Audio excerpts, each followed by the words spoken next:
हमारा human blood है वो भी एक ऐसा बफर काम करता है, उसका जो पीएच है वो कांस्टेंट रहता है फ्रॉम 7.35 टू 7.45। ठीक है, थोड़ा सा और रेंज आगे पीछे चली जाती है, लेकिन अगर पीएच इससे कम होगा ब्लड में तो उस कंडीशन को हम कहते हैं एसिडोसिस। और अगर 7.45 से पीएच ज्यादा चला जाता है तो उसको हम कहते हैं एल्केलिनोसिस। अब ब्लड जो है उसका जो पीएच है वो स्ट्रिक्टली मेंटेन होना चाहिए, वरना अगर आप इससे कम जाओगे तो वो फेटल है आपके लिए, इससे ऊपर जाओगे तो वो भी फेटल है। तो ब्लड में ऐसा क्या होता है कि जो ऐसा बफर काम कर रहा होता है, अगर थोड़ी सी एसिडिटी या एल्कलिनिटी बढ़ती है ब्लड में तो वो उसको वापस अपनी जगह पे लेके आ जाता है। तो ब्लड में हमारे पास दो तरह के आइंस होते हैं, एक तो हाइड्रोजन कार्बोनेट आइन होता है, दूसरा कार्बोनिक एसिड। अब ये हाइड्रोजन कार्बोनेट आयन और कार्बोनिक एसिड ये ना आपस में इंटरचेंज होता रहता है, हाइड्रोजन कार्बोनेट आयन भी होते हैं। और आपको पता है कि जब आप ह्यूमन बॉडी में जो सेल्स हैं वो रेस्पायर करते हैं तो during respiration carbon dioxide produced होती है, और वो जो कार्बन डाइऑक्साइड है वो प्रोड्यूस्ड होके वाया हीमोग्लोबिन जो है वो लंग्स तक जाती है in order to get excreted out. तो दिस कार्बन डाइऑक्साइड और हाइड्रोजन कार्बोनेट और कार्बोनिक एसिड कब बनता है, जब कार्बन डाइऑक्साइड अगर ब्लड में डिसॉल्व होगी, ब्लड में वाटर भी तो होता है ना, तो वो कार्बोनिक एसिड बनेगा। तो ये सारी चीजें ना आपस में मिलके ब्लड को ना पीएच को बफर कर रही होती है। हाइड्रोजन कार्बोनेट और कार्बोनिक एसिड ये दोनों कैसे एज अ बफर काम कर रहे होते हैं। अब H2CO3 is an acid, of course इसमें हाइड्रोजन ज्यादा है, और HCO3 negative ion, hydrogen carbonate ion, इसमें हाइड्रोजन कम है तो ये एज अ बेस काम करेगा। अब हमारी क्या बात हुई थी कि अगर कोई चीज एज अ बेस काम कर रही है तो वो H पॉजिटिव आयन के साथ रिएक्ट करेगी। और हमने ये देखा था कि भाई जब भी कोई चीज एज अ बेस काम करेगी तो होगा क्या कि हमारे पास one of the product would be, क्या कहते हैं, उसमें हाइड्रोजन जो है ना वो एक अटैच्ड हो जाएगा, बस मतलब हाइड्रोजन जो है वो एक है HCO3 नेगेटिव आइन में, तो ये दो हो जाएंगे H2CO3, और ओवरऑल चार्ज क्या हो जाएगा +1 हमारा इस पे H+1 आइन पे, और -1 HCO3 -1 पे, तो ये जीरो हो जाएगा। कार्बोनिक एसिड जो है ना वो फर्दर इस फॉर्म में रह नहीं पाता ब्लड में, वो फॉरन डिकम्पोज हो जाता है to give carbon dioxide and water.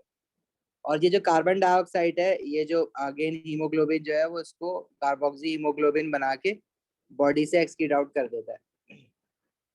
अब जो बायो वाले उनको पता है ये कार्बोक्सी हीमोग्लोबिन या ऑक्सी हीमोग्लोबिन क्या होता है।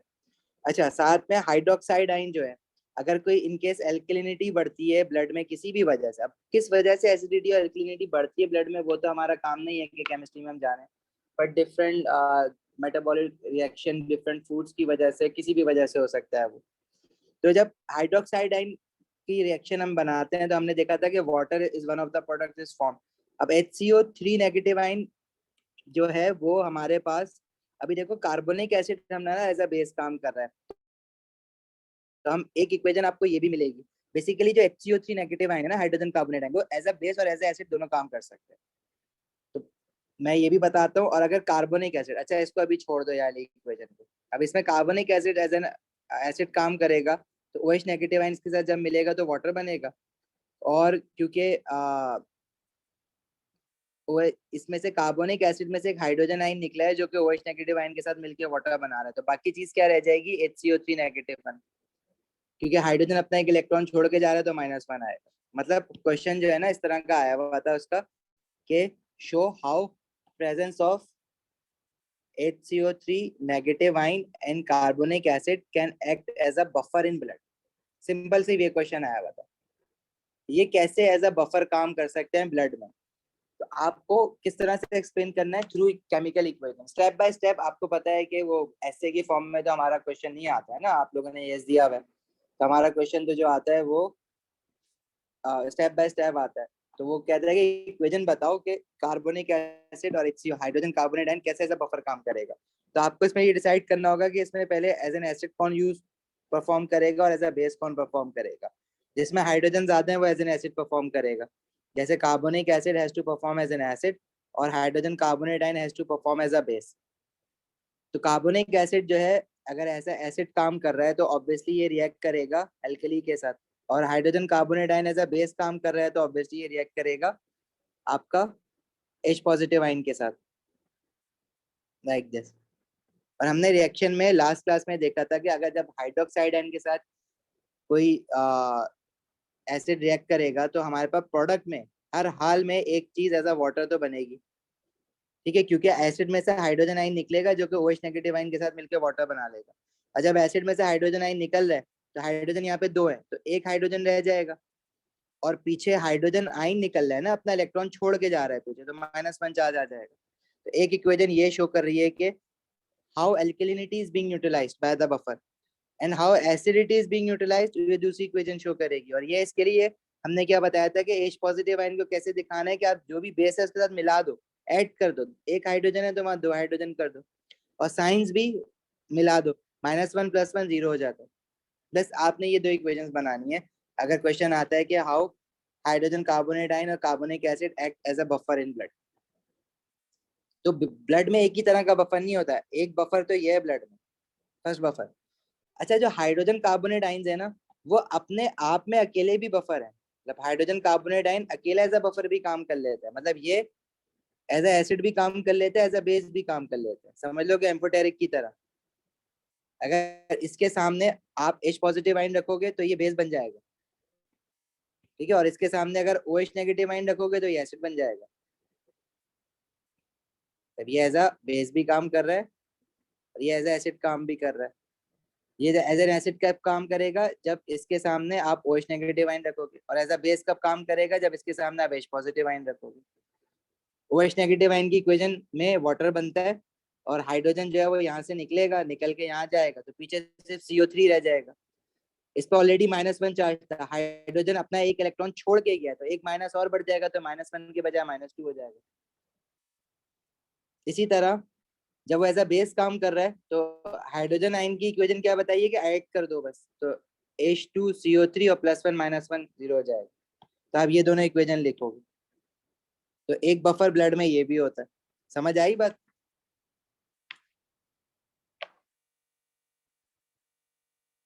हाँ भाई, आशा, जवेरिया, यास्मीन। क्लियर है सर।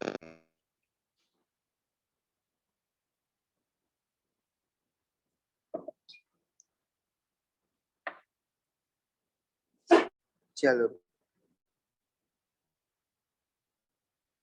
अच्छा, इसके अलावा हमारे पास ब्लड में क्या कहते हैं, कार्बन डाइऑक्साइड और हाइड्रोजन कार्बोनेट का मिक्सचर भी जो है वो एज अ बफर काम करता है। ठीक है, कार्बन डाइऑक्साइड जो है वो अगेन वाटर में मिलके कार्बोनिक एसिड बनाता है और वो कार्बोनेट आयन बना देता है। तो carbonate ion, hydrogen carbonate ion तो आपने देख ही लिया है, तो इसको देख लेना एक बार। ये आया नहीं है क्वेश्चन, लेकिन ये रोजन और इसमें दी हुई एग्जाम्पल, तो इसलिए मैंने उठाई है। बाकी सॉल्ट्स वाली तो हमने देख ली है दोनों।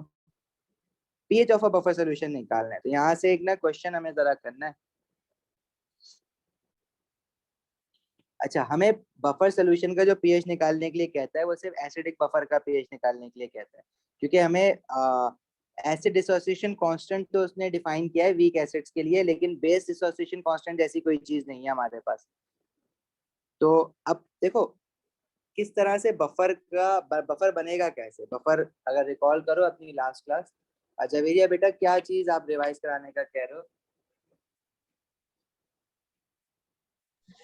सर वो जो बफर इन ब्लड वाला था उसको जरा एक दफा रीकैप कर दें। किसको? हाइड्रोजन कार्बोनेट वाला? वो जो दोबारा आपने बोलो। दोबारा लिखा था नोट्स। नहीं, हाँ जी, ये हाइड्रोजन कार्बोनेट वाला, ये जो ऊपर इक्वेशंस आपने काट के दोबारा बनाई थी। ये वाली कह रहे हो? Yes sir. कौन सी वाली इक्वेशन? ये इक्वेशन वन ये सारी करते हैं एक दफा दोबारा जल्दी से रीकैप। अच्छा देखो, इसमें क्या हुआ है हमारे पास कि हमारे पास ब्लड में हाइड्रोजन कार्बोनेट आयन और कार्बोनिक एसिड भी होता है, और कार्बन डाइऑक्साइड भी होता है। हाइड्रोजन कार्बोनेट आयन और कार्बोनिक एसिड ये दोनों आपस में मिलके भी एज एक बफर काम करते हैं, और हाइड्रोजन कार्बोनेट आयन अकेला भी एज अ बफर काम कर सकता है, लेकिन इन मिक्सर इनका भी बफर के तौर पे काम कर रहा होता है। जब हाइड्रोजन कार्बोनेट आयन और कार्बोनिक एसिड दोनों मिलके एज अ बफर काम कर रहे होंगे, तो उसमें से एसिड कौन होगा? कार्बोनिक एसिड, क्योंकि हाइड्रोजन ज्यादा है उसमें। कार्बोनेट आयन बेस होगा क्योंकि उसमें हाइड्रोजन कम है। ठीक है, तो HCO3 नेगेटिव आयन जो एज अ बेस काम कर रहा है वो रिएक्ट होगा H पॉजिटिव आयन के साथ, और H2CO3 जो एज एन एसिड काम कर रहा है वो रिएक्ट होगा OH नेगेटिव आयन के साथ। और जब भी OH नेगेटिव आयन के साथ रिएक्शन होगा ना, तो प्रोडक्ट में एक चीज तो वाटर बनेगी बनेगी, साथ में दूसरा प्रोडक्ट क्या बनेगा? देखो, जिसमें से हाइड्रोजन निकल के चला गया है तो वो 1 लेस हाइड्रोजन हो गया उसमें। दूसरा हाइड्रोजन +1 आयन बन के निकल के गया, मतलब अपना इलेक्ट्रॉन छोड़ के गया, तो पीछे एक माइनस बढ़ जाएगा। अब पहले यहाँ पे इस पे ओवरऑल चार्ज 0 था, एक माइनस बढ़ गया तो -1 चार्ज हो गया। समझ आई? यस सर, आ गई समझ। दूसरी वाली में मैंने कहा क्या कि हाइड्रोजन कार्बोनेट आयन जो है ना, वो अपने आप में एज अ बफर होता है। मतलब hydrogen carbonate ion as an acid भी काम कर लेगा, एज अ बेस भी काम कर लेगा। अगर इसमें H पॉजिटिव आयन आ जाएगा तो वैसा बेस काम करने लग जाएगा, अगर OH नेगेटिव आयन आ जाएगा तो एज एसिड काम करने लग जाएगा। तो इक्वेशन क्या होंगी? हाइड्रोजन कार्बोनेट आयन के सामने जब H पॉजिटिव आयन आएगा तो हाइड्रोजन आयन की इक्वेशन में क्या करता है, हम बस मिला देते हैं। तो हाइड्रोजन वहां पे HCO3 में 1 था तो 2 हो गए, और चार्जेस भी ऐड कर देते हैं, -1 +1 इज 0। लेकिन जब हाइड्रोक्साइड आयन के साथ इसको रिएक्ट कराओगे तो प्रोडक्ट में एक चीज वाटर तो बनेगी, और साथ में जो दूसरा प्रोडक्ट होगा उसके लिए आपने जो चीज एज एन एसिड काम कर रही है ना, उसका हाइड्रोजन निकल जाएगा। एक हाइड्रोजन निकल जाएगा, एक ही हाइड्रोजन था तो वो निकाल दिया, तो सिर्फ CO3 रह गया। और जो हाइड्रोजन निकला है वो H पॉजिटिव आयन बन के निकला है, मीन्स अपना इलेक्ट्रॉन पीछे छोड़ के निकला है, तो एक नेगेटिव चार्ज बढ़ जाएगा। ये ऑलरेडी -1 चार्ज था तो अब ये -2 चार्ज हो गया।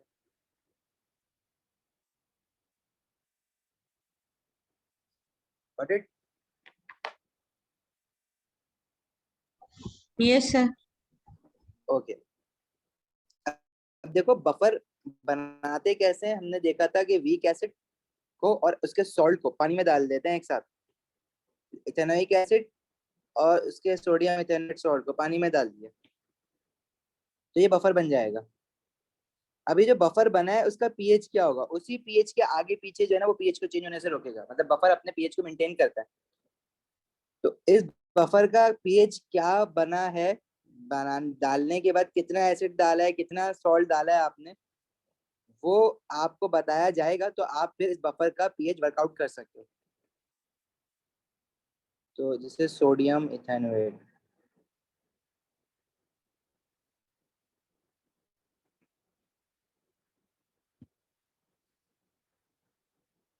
अब देखो ये बहुत मुश्किल काम है, यहाँ पे लगाना है दिमाग।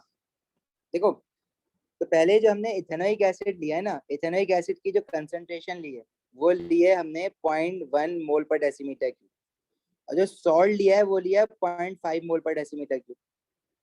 Ethanoic acid being a weak acid तो इट विल पार्शियली आयोनाइज, तो वो आयोनाइज होके हमारे पास क्या कहते हैं, सिर्फ से एक्स मोल पर decimetre cube of ethanoate ion और एक्स मोल पर decimetre cube of H positive ion बना रहा है। लेकिन जो सॉल्ट है, सॉल्ट तो कम्प्लीटली आयनाइज हो रहा है ना, तो ये 0.5 का 0.5 यहाँ 0 हो जाएगा, और इस सब का सब आयनाइज होकर इथेनोएट आयन और सोडियम आयन दे देगा।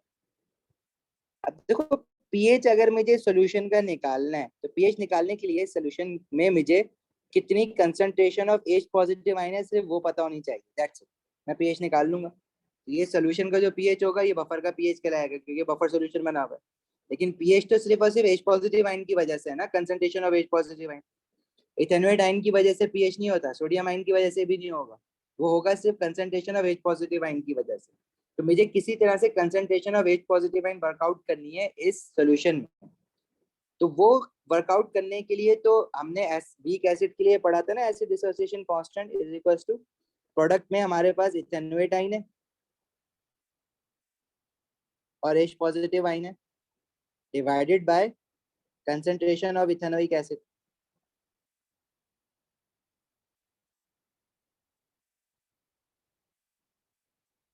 तो ये इनफ है।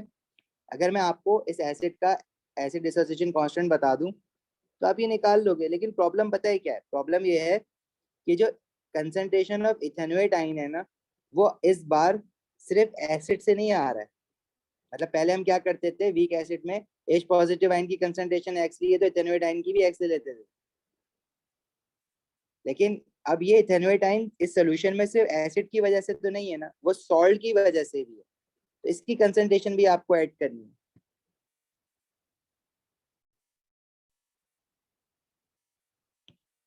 देखो ये जो इथेनोएट आयन आ रहा है ये सॉल्ट से भी आ रहा है, ज्यादातर तो सॉल्ट से ही आ रहा है, बाकी एसिड से तो बहुत छोटा सा आ रहा है, और एसिड से भी आ रहा है। सॉल्ट से कितना आ रहा है, जो सॉल्ट की इनिशियल कंसंट्रेशन ली थी आपने, क्योंकि ये सॉल्ट सारा का सारा जो है वो आयनाइज हो गया था, इनिशियल कंसंट्रेशन ऑफ सॉल्ट जो ली थी वो सारा का सारा आ जाएगा। एसिड से जो आया वो एसिड की इनिशियल कंसंट्रेशन के इक्वल नहीं आएगा, क्योंकि एसिड जो है वो थोड़ा बहुत ही आयनाइज हुआ। यार कैसे समझे इसको, देखो मुश्किल चीज है, जरा ध्यान से सुनना, ठीक है। ये इथेनोइक एसिड है, इसको मैंने पानी में डाला एक्वस, ये बनाएगा H पॉजिटिव आइन और इथेनोएट आइन। अभी मैं से वीक एसिड का रिकॉल करवा रहा हूँ जो हमने पहले क्लास में किया है ना। देखो इसमें क्या हुआ था, हमने एक्सप्रेशन बनाई थी एसिड डिसोसिएशन कांस्टेंट की, Kc से बनाई थी फिर Ka पे आ गए थे। तो इसमें concentration of H positive ion and ethanoate ion divided by initial concentration of acid. हमारी बात ये हुई थी, देखो हम लोगों ने अपना एएस में Kc पढ़ा है ना। तो अगर मैं कहूँ कि initial concentration of acid let say कितनी ली इन्होंने 0.1 है, इनिशियल कंसंट्रेशन जो है वो 0.1 है, 0.1 मोलर, 0.1 मोल पर डेसीमीटर की, और H पॉजिटिव आइन और इथेनोइक आइन 0 है। लेकिन जब इक्विलिब्रियम स्टैब्लिश हो जाएगा तो इथेनोइक एसिड का कुछ कंसंट्रेशन डिसोसिएट हो जाएगी, तो कितनी रह जाएगी 0.1 माइनस एक्स, और H पॉजिटिव आइन कितना बनेगा, देखो इसके 1 मोल से H पॉजिटिव आइन 1 मोल बन रहा है। अभी इसका एक्स मोलर डिसोसिएट हुआ है तो H पॉजिटिव आइन का एक्स मोलर बनेगा, और इथेनोइक आइन का भी 1:1 का रेशियो है तो वो भी एक्स मोलर बनेगा। तो हम Ka की एक्सप्रेशन में कंसंट्रेशन ऑफ H पॉजिटिव आइन भी एक्स रख रहे थे और इथेनोइक एसिड इथेनोइक आइन भी एक्स रख रहे थे, और concentration of ethanoic acid at equilibrium कितनी रह गई है 0.1 माइनस एक्स, तो वो हम 0.1 माइनस एक्स हमें रखना चाहिए। लेकिन फिर हम बात कर रहे थे कि क्योंकि एक्स जो है वो बहुत छोटा है, very very small in front of 0.1, तो 0.1 से अगर वो माइनस हो भी रहा है तो कोई फर्क नहीं पड़ रहा, तो उसको अगर हम नीचे डिनोमिनेटर में इग्नोर भी कर देना तो कोई इशू नहीं है। और वो इग्नोर इसलिए कर रहे हैं क्योंकि अगर हम नहीं करेंगे तो फिर सॉल्व करते वक्त क्वाड्रेटिक इक्वेशन बन जाएगी। तो क्वाड्रेटिक इक्वेशन से बचने के लिए एग्जामिनर ने बोला कि केमिस्ट्री के बच्चों को बोलो कि इग्नोर कर दें, क्योंकि मैथ्स इतनी नहीं करनी है हमें।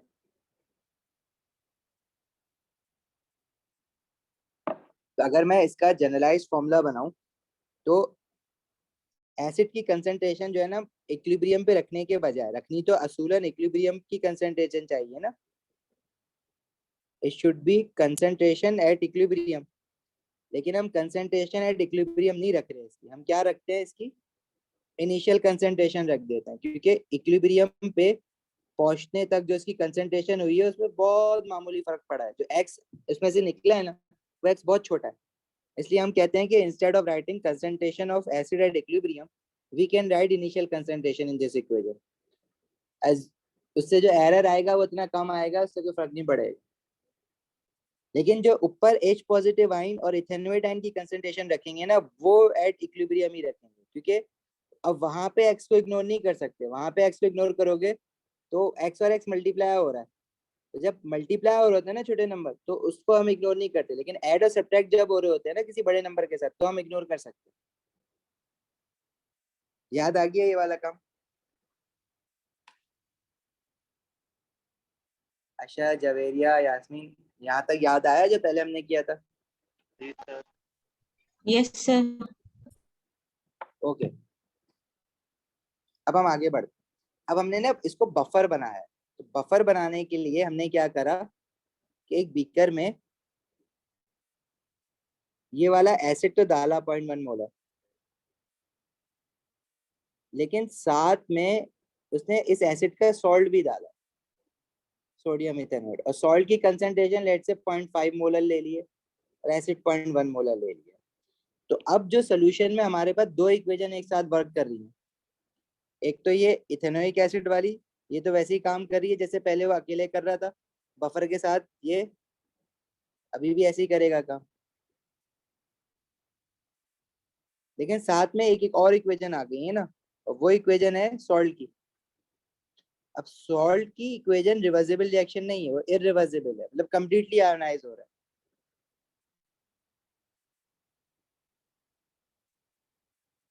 तो जब मैं इन दोनों को मिक्स कर दूंगा तो मिक्स करने के बाद अगर मैं कंसंट्रेशन देखूं तो इथेनोइक एसिड की हमने 0.1 मोलर डाली थी और वो इनिशियली H पॉजिटिव और इथेनोडाइन 0 था, लेकिन एट आफ्टर रीचिंग इक्विलिब्रियम तो वो 0.1 मोलर जो है वो 0.1 माइनस एक्स रह गया और H पॉजिटिव आइन भी एक्स बन गया और इथेनोडाइन भी एक्स मोलर बन गया। लेकिन जो सॉल्ट है वो मैंने 0.5 मोलर डाला था और जब उसको डालने के बाद क्या हुआ, ये अब इसमें इक्विलिब्रियम स्टैब्लिश नहीं हुआ, ये फौरन आयोनाइज हो गया सारा का सारा, तो 0.5 सारा का सारा 0 हो गया और सबका सब ये 0.5 मोलर सोडियम आइन और 0.5 मोलर इथेनोडाइन बन गया। मैं इंटरेस्टेड हूँ कंसंट्रेशन ऑफ H पॉजिटिव आइन में और इथेनोडाइन में, क्योंकि मुझे H पॉजिटिव आइन को निकालने के लिए, कंसंट्रेशन ऑफ H पॉजिटिव आइन को निकालने के लिए Ka की एक्सप्रेशन यूज करनी है वीक एसिड की, और उस Ka की एक्सप्रेशन में H पॉजिटिव आइन की कंसंट्रेशन आएगी, इथेनोडाइन की कंसंट्रेशन आएगी और एसिड की कंसंट्रेशन आएगी। ये सारी कंसंट्रेशन असूलन सारी की सारी एट इक्विलिब्रियम आनी चाहिए, लेकिन हम एसिड की कंसंट्रेशन जो है ना, instead of taking at equilibrium हमने अज्यूम क्या किया हुआ है कि हम इसको इनिशियल कंसंट्रेशन ले लेंगे, और उसका रीजन क्या है, क्योंकि इसमें से सिर्फ माइनस एक्स होना है। तब अगर मैं वैल्यूज रखना स्टार्ट करूं इस एक्सप्रेशन में,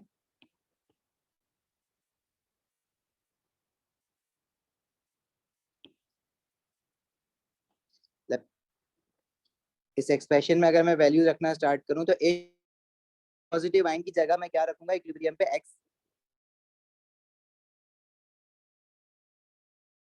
रख रहे थे, लेकिन अब हम इथेनोडाइन की जगह सिर्फ एक्स नहीं रखेंगे, क्योंकि इस पूरे बफर जो है ना, इस पूरा सोल्यूशन है अभी है, तो इसमें इथेनोडाइन सिर्फ एक्स नहीं है ना, इथेनोडाइन यहाँ से भी तो आ रहा है सॉल्ट से, तो वो एक्स प्लस 0.5 आ रहा है, right,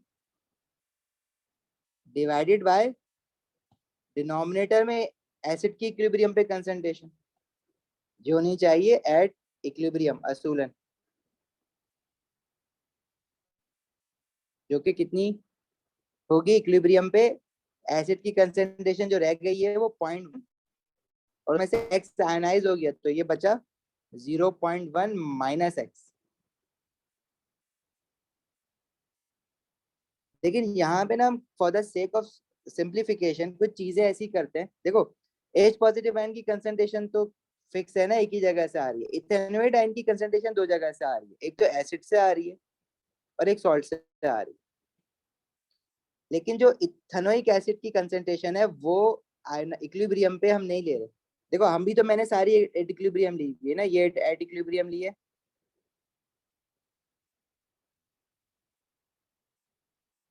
which is concentration of acid, जो कि टेक्निकली यही होना चाहिए, और जो इथेनोइड आयन की कंसंट्रेशन है वो मैंने 0.5 ली है फ्रॉम सॉल्ट, और जो एक्स आया है वो फ्रॉम एसिड आया है, असूलन तो ये होना चाहिए, लेकिन for the sake of simplification इसने करा हुआ क्या है एग्जामिनर ने, वो ये कहता है कि हम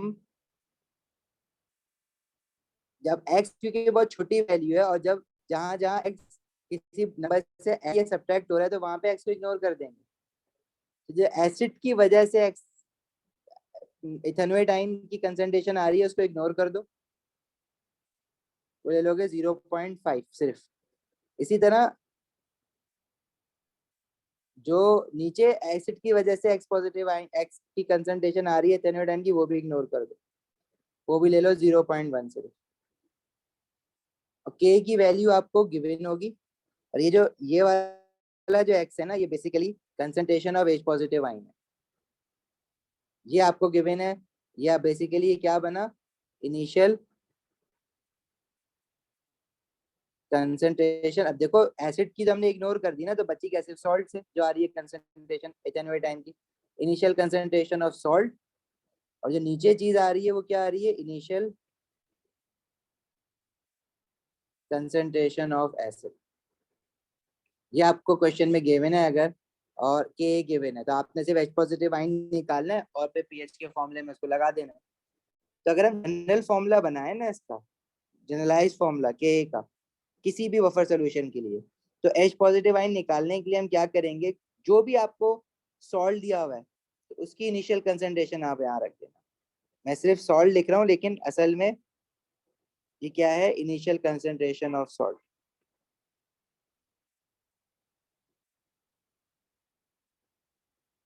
और डिनोमिनेटर में आप क्या रख दोगे, इनिशियल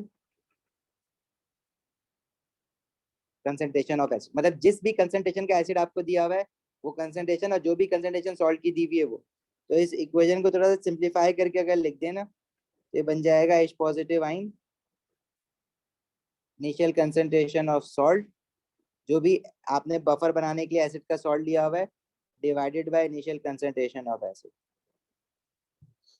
समझ आई यहाँ तक बात?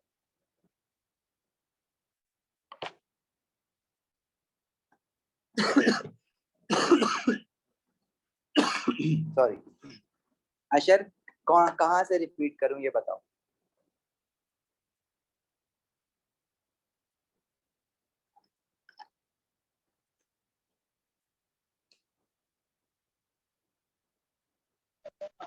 सर ये क्या कहते हैं कि ए वाली जगह पर ये एक्स प्लस वाली। देखो हमने जब के इसलिए लगाते हैं ताकि हम concentration of H positive ion निकाल सकें। तो इसकी एक्सप्रेशन ये बनती है कि H positive ion ethanoate ion की कंसंट्रेशन हमेशा इक्वल होती है, लेकिन बफर में ये इक्वल नहीं होती है, क्योंकि H पॉजिटिव आयन और इथेनोएट आयन सिर्फ बफर, सिर्फ एसिड से अगर मिल रहा होता ना तो देखो 1:1 के रेशियो में मिलता, तो इसलिए एक्स और एक्स होता। लेकिन अभी बफर सोल्यूशन में हमने दो चीजें डाली हैं, एसिड भी डाला है और उसका सॉल्ट भी डाला है। तो जो इथेनोएट आयन है वो एसिड से भी मिल रहा है, साथ में उसके सॉल्ट से भी मिल रहा है। जो एसिड से मिल रहा है वो सिर्फ एक्स मिल रहा है, छोटा है एक्स बहुत, क्योंकि एसिड इनकम्प्लीटली आयनाइज हुआ हुआ है। और जो सॉल्ट से इथेनोएट आयन की कंसंट्रेशन मिली है वो 0.5, जो कि एक्स के मुकाबले में बहुत ज्यादा है। इसी तरह एसिड जब आयनाइज हो गया है तो वो इक्विलिब्रियम पे 0.1 माइनस एक्स रह गया ना, ये तो हम के सी और के ए इक्विलिब्रियम पे रखते हैं, तो 0.1 माइनस एक्स होगा इसकी जगह। लेकिन क्योंकि एक्स जो है वो बहुत छोटा नंबर है इन फ्रंट ऑफ 0.1, तो हमने एक्स को इग्नोर कर दिया, इसे 0.1 लिख दिया। और सिमिलरली ऊपर जो है 0.5 जो है वो बहुत बड़ा है एज कम्पेयर टू एक्स, तो यहाँ भी एक्स को इग्नोर कर दिया और 0.5 लिख दिया। मतलब इन शॉर्ट हम अज्यूम क्या कर रहे हैं, instead of taking concentration of ethanoate ions due to both salt and acid, we are just taking the concentration of ethanoate ion from salt only, क्योंकि उसमें अगर एसिड की मैं ऐड करता भी हूँ, एसिड की वजह से जो इथेनोएट आयन आ रहा है अगर वो मैं ऐड करता भी हूँ तो वो इतना कम है कि उसको हम इग्नोर कर सकते हैं सेफली, इसलिए मैंने इनिशियल कंसंट्रेशन ऑफ सॉल्ट ले लिया सिर्फ। और जो एसिड की कंसंट्रेशन रह गई इक्विलिब्रियम पे, तो वो उस कंसंट्रेशन में और इनिशियल कंसंट्रेशन में बहुत मामूली सा फर्क है, क्योंकि सिर्फ एक्स मोल आयनाइज हुए थे जो कि बहुत छोटे थे, तो हमने वहां भी एक्स को इग्नोर कर दिया। Instead of taking concentration of acid at equilibrium हमने उसकी जगह भी इनिशियल कंसंट्रेशन ऑफ एसिड ले लिया। इक्वेशन सिंप्लीफाई होके हमारे पास ये बन गई है, अगर बफर में H पॉजिटिव आयन निकालना है तो। समझ आई यहाँ तक बात? ठीक है सर। अच्छा सर एक और बात बताएं कि जैसे कि अगर सवाल में आपको दिया हुआ इनिशियल कंसंट्रेशन सॉल्ट और इनिशियल कंसंट्रेशन ऑफ एसिड, तो आप डायरेक्ट पुट करके निकाल सकते हैं H पॉजिटिव? बिल्कुल, देखो ठीक है, क्लियर है।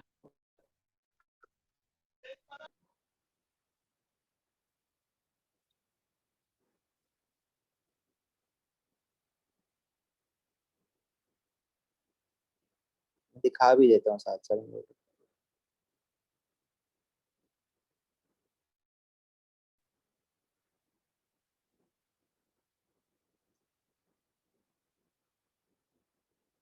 बफर के क्वेश्चन कम आते हैं लेकिन बड़े खतरनाक वाले होते हैं, ये वाला है ना। तो इसमें देखो आपको कह रहा है कि प्रोपेनोइक एसिड लिया है और सोडियम प्रोपेनोएट लिया है।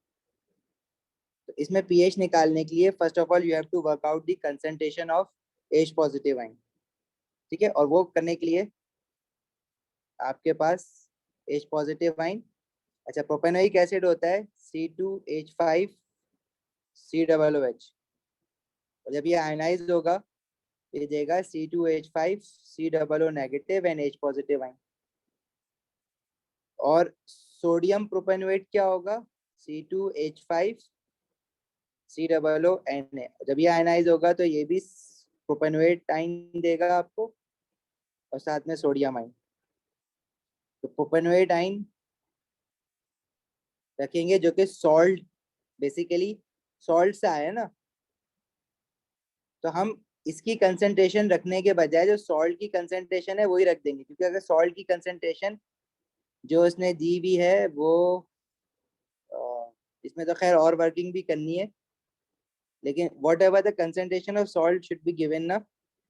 जैसे लेट्स से यहाँ पे कह रहा हूँ 0.5 दी हुई है, तो 0.5 का 0.5 आयनाइज होके 0.5 बना देगा, तो मैं पूरा 0.5 सॉल्ट ही रख दूंगा डायरेक्ट यहाँ पे इंस्टेड ऑफ राइटिंग इथेनोएट। तो अगर मैं इसको यूं लिखूँ ना, H पॉजिटिव आइन and concentration of salt divided by initial concentration of acid। तो देखो K की वैल्यू तुम्हें गिवन है 1.34 एक्सपोनेंट -5। H पॉजिटिव आयन की कंसंट्रेशन निकालनी है।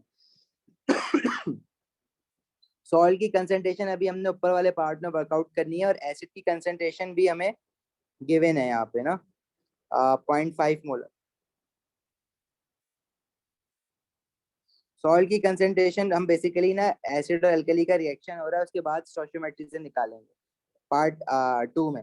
पार्ट 2 और पार्ट 3 में बेसिकली निकालेंगे। तो यहाँ पे सॉल्ट की कंसंट्रेशन रखोगे, H पॉजिटिव आयन निकालोगे और पीएच निकाल लोगे। सही है अशर?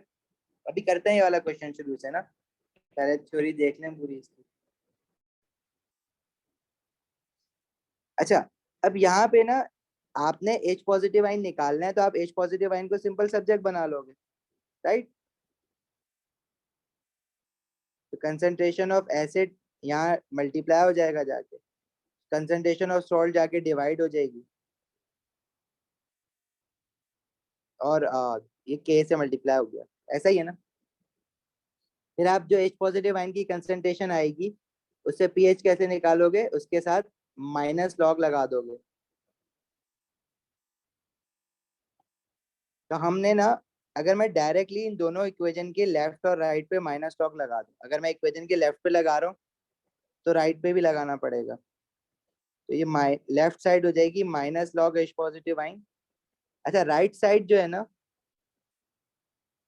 वो कुछ इस तरह से दिखेगी फिर तुम्हें, concentration of acid divided by concentration of salt, और Ka जो है ना मल्टीप्लाई हो रहा है इनसे, तो इसको ना हम यूं करके लिख देते हैं माइनस लॉग ऑफ Ka।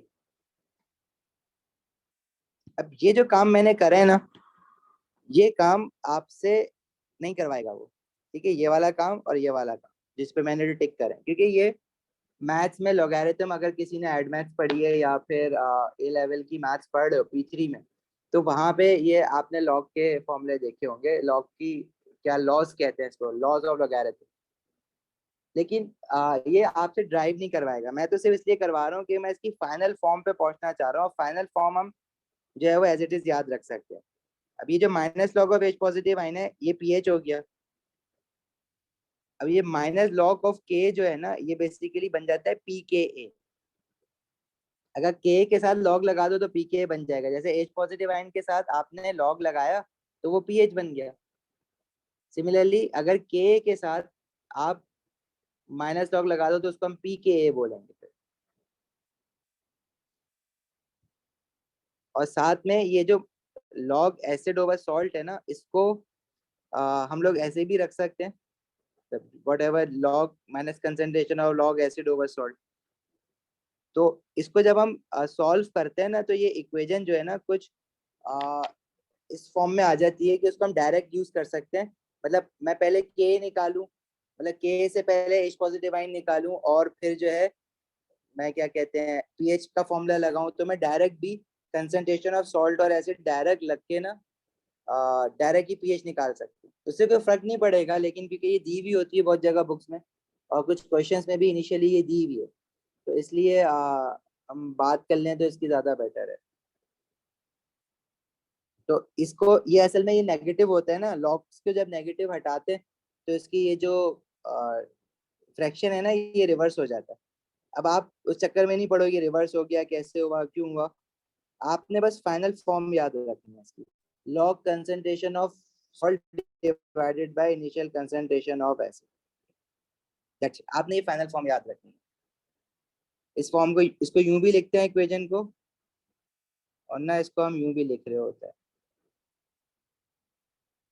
तो सॉल्ट की कंसंट्रेशन डायरेक्ट रखो यहाँ पे, एसिड की जो कंसंट्रेशन क्वेश्चन में गिवन है वो डायरेक्ट रखो। पी के की वैल्यू अगर नहीं दी हुई, के दिया हुआ तो माइनस लॉग लगा दो, उसके साथ पीएच आ जाए। इस इक्वेशन को अब आप अगर ये इक्वेशन याद रख सकते हो फाइनल फॉर्म में तो याद कर लो, अगर नहीं याद रख सकते तो पहले आप H पॉजिटिव आयन निकालोगे और पीएच का फॉर्मूला अलग से लगाओगे। इस इक्वेशन को कहते हैं हेंडरसन इक्वेशन। ठीक है। और अक्सर जो है ना, जो सॉल्ट है, अब सॉल्ट बेसिकली हम अगर इथेनोइक एसिड लेते हैं तो सॉल्ट हम किस चीज से आइडेंटिफाई कर रहे हैं, उसके आयन से, इथेनोएट आयन से। तो जब ये इक्वेशन वापस जाती है रिवर्स की तरफ, देखो ये एसिड है क्योंकि प्रोटॉन डोनेट कर रहा है, लेकिन जब ये वापस जाएगी इक्वेशन तो इसमें जो इथेनोएट आयन है वह प्रोटॉन एक्सेप्ट करेंगे, तो वो एज अ बेस काम करेंगे और उसको हम कॉन्जुगेट बेस कहते हैं बेसिकली। तो ये जो इक्वेशन होती है ना, इसमें अक्सर सॉल्ट की जगह पे इंस्टेड ऑफ राइटिंग सॉल्ट वो उस ना बेस भी लिखा हुआ होता है, मतलब वो सॉल्ट ही है, सॉल्ट की कंसंट्रेशन लिखनी है। ये जो है ना अक्सर इस तरह से भी लिखा होता है, concentration of base over concentration of acid. तो बेस कहाँ से आई, बेसिकली बेस क्या है, वो सॉल्ट ही है। तो अगर ऐसे लिखे हुए मिली इक्वेशन तो भी आप समझ जाना भाई।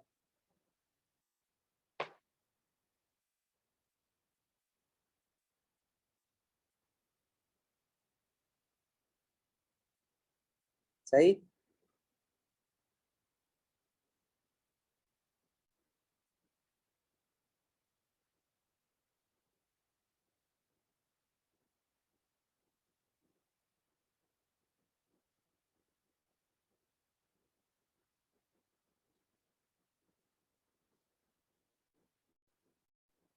अच्छा,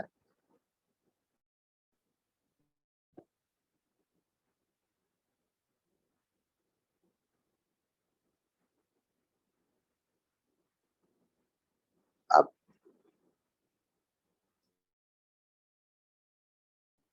क्वेश्चन कर लेते हैं आई थिंक ना।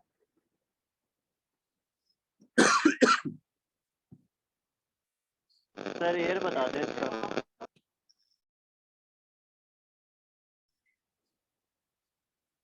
यार यार इसका पता नहीं लिखा है। यार ये रहा इसका, नवंबर 13 है, पेपर 42।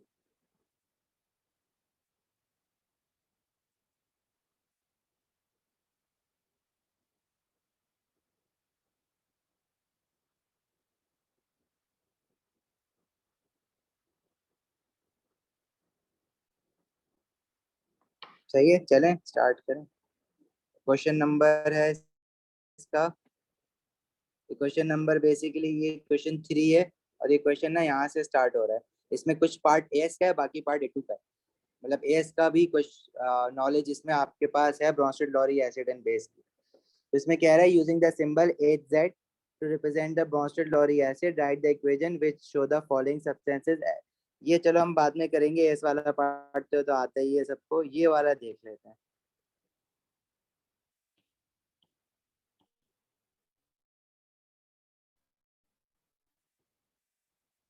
अच्छा, इसमें देखो पहले तो आपसे कह रहा है propanoic acid is a weak acid, ठीक है, के दिया हुआ है उसका।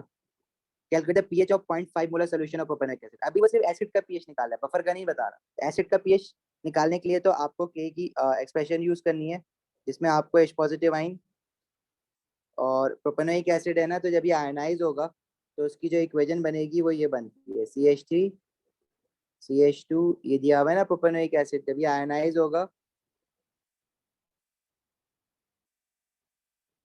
ये इक्वेशन बनेगी। तो हमारे पास ये जो ये मैं इसको ना कंडेंस करके लिख रहा हूँ, C2H5 एक साथ लिख रहा हूँ।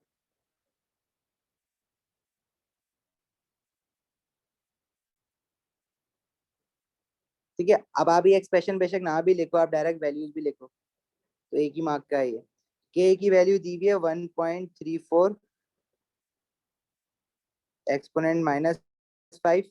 H पॉजिटिव आइन आपको निकालना है, जितना H पॉजिटिव आइन होगा उतना इथेनोएट आइन भी होगा।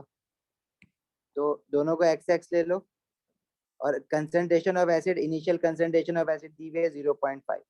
तो जब आप x की वैल्यू निकालोगे उसके साथ माइनस लॉग लगा दो, वही H पॉजिटिव आयन की कंसंट्रेशन है, तो pH आ जाएगा। बताना निकाल के कितनी आ रही है।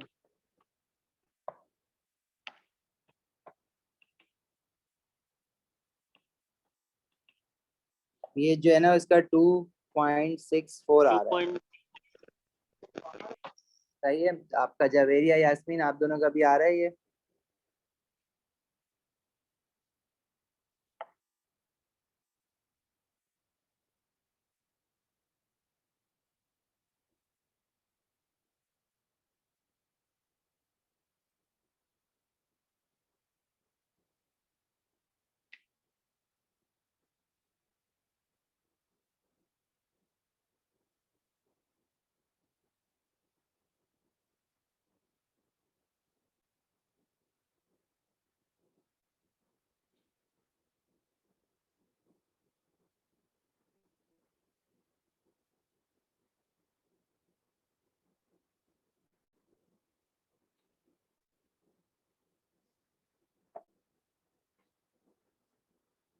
चलें आगे। अच्छा, फिर कह रहा है buffer solution F was prepared by adding 0.3 molar of sodium hydroxide to 100 centimeter cube of 0.5 molar solution of propanoic acid। देखो अब ये जो है ना थोड़ा कॉम्प्लिकेटेड काम है, इसमें टाइम लगेगा थोड़ा। ठीक है, क्लास ऊपर जाएगी आज।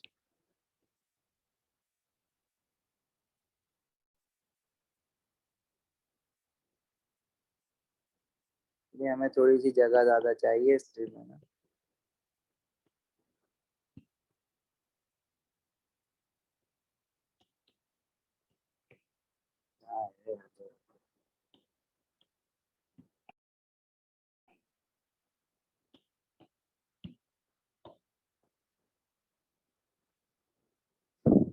देखो उसने कैसे बनाया है बफर। कह रहा है कि हमने सोडियम हाइड्रोक्साइड, मेरे पास एक एसिड था प्रोपेनोइक एसिड, ठीक है। उसने प्रोपेनोइक एसिड के साथ जो है वो सोडियम हाइड्रोक्साइड डाल दिया तो बफर बन गया। अब ये हमने अल्कली डाला, सॉल्ट ऑफ वीक, बफर तो बनता है एसिड से वीक एसिड और उसका सॉल्ट। तो सॉल्ट उसने नहीं डाला, उसने सोडियम हाइड्रोक्साइड डाल दिया। अब हमें पता है कि जो हमारा प्रोपेनोइक एसिड है वो रिएक्ट करेगा ना, एसिड है वो अल्कली के साथ रिएक्ट करेगा और क्या बनाएगा, सॉल्ट और वीक एसिड। तो सॉल्ट इसने यहाँ से बनाया है ऐसे, सोडियम प्रोपेनोइक, और साथ में वाटर भी बनेगा। इक्वेशन बैलेंस करोगे तो 1:1 का रेशो आएगा सब में।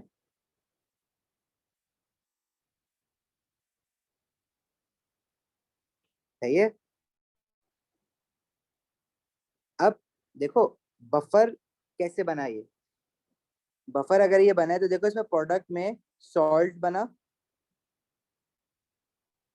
सोडियम प्रोपेनोएट और सोडियम हाइड्रोक्साइड। ऑब्वियसली वो लिमिटिंग में लेगा, वो रिएक्ट होकर सारा खत्म हो जाएगा, लेकिन एसिड जो है ना उसने एक्सेस में डाला होगा तो कुछ एसिड जो है ना वो बचा रह जाएगा, कुछ प्रोपेनोइक एसिड बचा रह जाएगा। एक्सेस में डाला था ना, तो लेफ्ट ओवर कुछ बचा रह गया। तो सोल्यूशन में अब क्या है, पानी है जो कि सॉल्ट और वाटर, सॉल्ट और अल्कली, सॉरी एसिड और अल्कली के रिएक्शन से बना है। सॉल्ट और वीक एसिड है और वीक एसिड है कुछ बचा हुआ, तो ये बन गया बफर। हाँ भाई समझ आई यहाँ तक बात। नहीं सर, फिर से बता।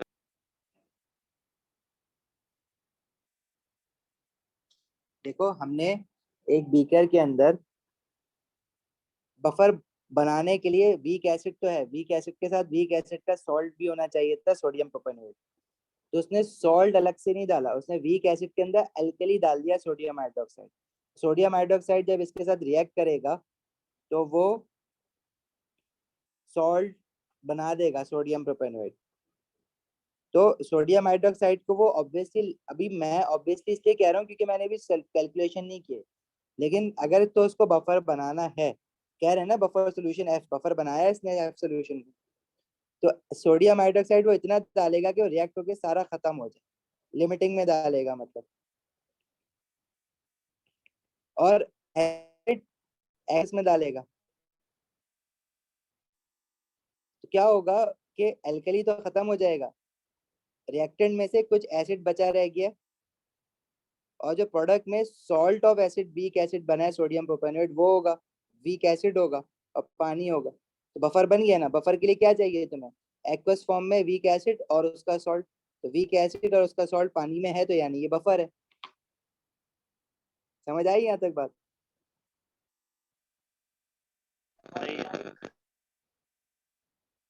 अभी भी नहीं आई अशर? आ गई है सर। आ गई है, ओके।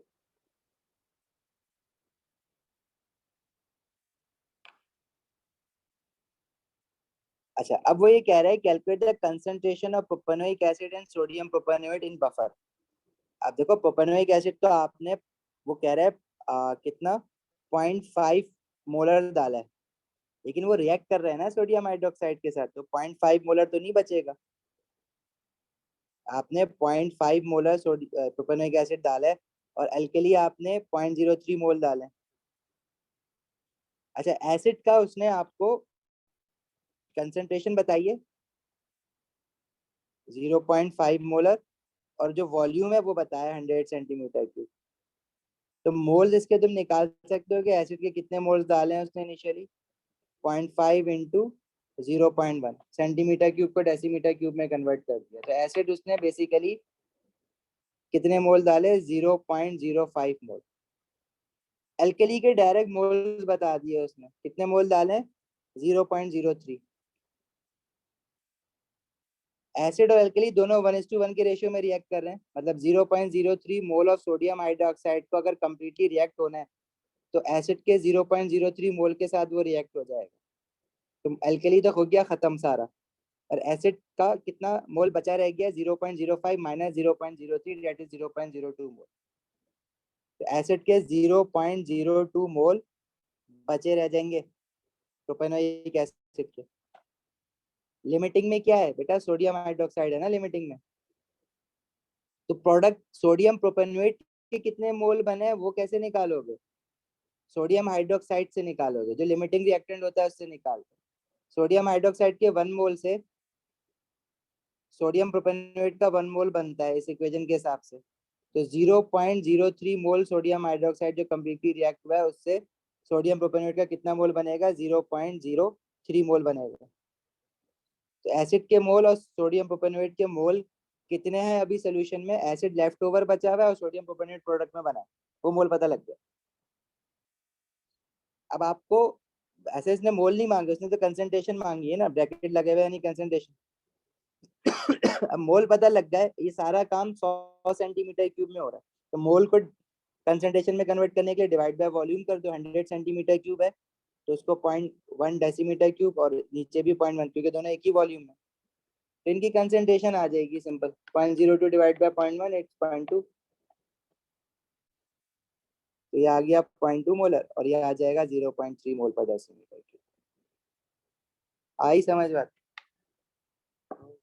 सर ये 0.1 के लिए ये मोल थे ना, कंसंट्रेशन निकालिए ना इसकी। कंसंट्रेशन कैसे निकालोगे? C is equal to N over V, तो V वॉल्यूम है, वॉल्यूम दिया हुआ है 100 सेंटीमीटर क्यूब पर। देखो 100 सेंटीमीटर क्यूब जो आपने एसिड लिया था उसमें एल्कली डाले थे, उसका से मोल बताया था, पानी में नहीं डाला, तो उसको डेसीमीटर क्यूब में कन्वर्ट किया। जवेरिया यास्मीन समझ आई ये बात?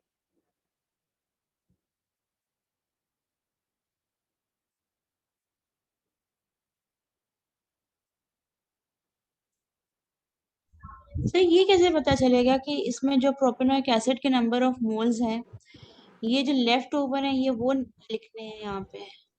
बेटा बफर जो बन रहा है वो एसिड और उसके सॉल्ट से बनता है। अब लेफ्ट ओवर ही जो रिएक्ट हो गया वो तो खत्म हो गया ना, तो लेफ्ट ओवर है जो बचा रह गया सोल्यूशन में वो वाला एसिड और उसका सॉल्ट, वही बफर बनाएगा मिलके। ठीक है, कुछ एसिड ने रिएक्ट होना है ना सोडियम हाइड्रोक्साइड के साथ, वो तो रिएक्ट होकर खत्म हो जाएगा। अगर सारा का सारा रिएक्ट हो जाएगा तो बफर नहीं बनेगा, मतलब एसिड कुछ होना चाहिए, वीक एसिड आपके पास कुछ ना कुछ होना चाहिए, इसलिए वो देखो बच भी रहा है, 0.02 बच भी रहा है। तो बचा वही तो चाहिए, जो रिएक्ट हो गया वो तो गया ना।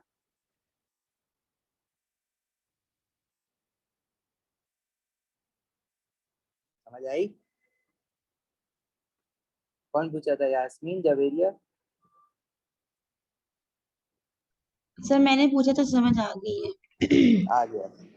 बस अब आपका सारा काम हो गया। अब उसने कहा था कि बफर का पीएच निकालो। बफर का पीएच निकालने के लिए हमने वो इक्वेशन देखी हुई ना, Anderson equation, pH is equals to pK plus concentration log of concentration of, क्या थी इक्वेशन?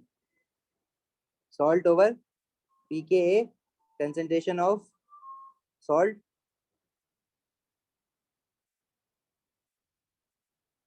Over acid. सॉल्ट हमारे पास क्या है? Sodium propanoate. पीके कैसे निकालोगे? माइनस लॉग ऑफ के। के ऊपर वाले पार्ट में दिया हुआ है के की वैल्यू। कंसंट्रेशन ऑफ सॉल्ट आपने निकाल ली 0.3 और कंसंट्रेशन ऑफ एसिड आपने निकाल ली 0. ठीक है, इसको पूरा सॉल्व करोगे 0.3 डिवाइड बाय 0.2 और फिर लॉग लगाओगे इसके साथ। और के की वैल्यू कितनी गिवन थी इसमें? 1.34 एक्सपोनेंट -5।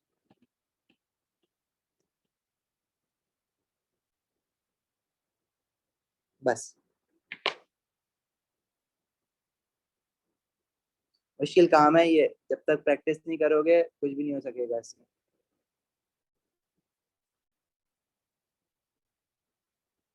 सर 5.04 आ रहा है।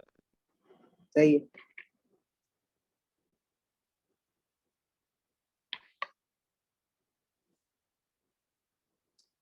ठीक है, समझ आया?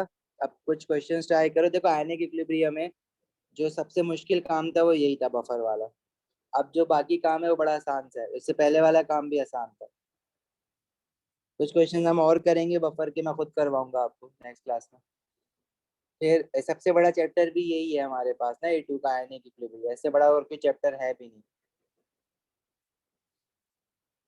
ठीक है, कुछ पूछना है तो पूछ सकते हो, ना जा सकते हो अभी।